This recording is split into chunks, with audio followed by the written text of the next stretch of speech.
check out a new place that's not too far from the 7 Mile Bridge. Welcome to Bongo's. Christina! Matt. Hey, with a name like Bongo's, how could I not stop here?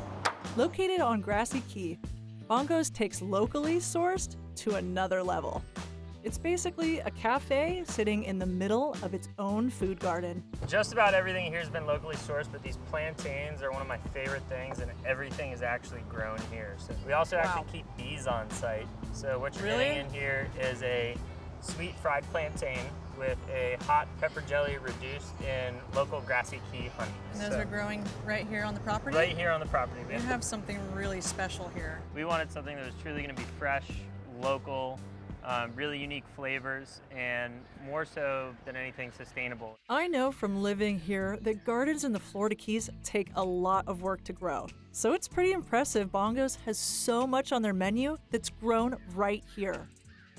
This is, you know, a really interesting mix of what you would call like a food forest and botanical garden. Wow, So the whole system works together really symbiotically. So, you know, when we do a parfait in the morning, you're gonna see fresh mulberries on it, which if you see this one right here. Is that ready? That is a beautiful, perfect, fresh mulberry. This is edible, right? 100%.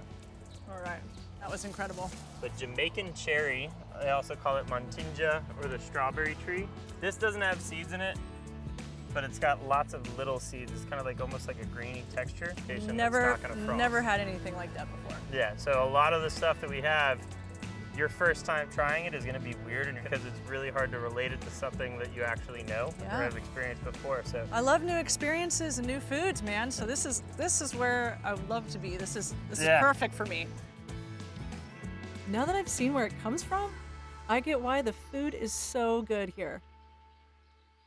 And that's a great transition into my next spontaneous adventure. Watch the skin. All right. Life jacket on. E-foiling. I can't believe Matt talked me into this. So what's an e-foil?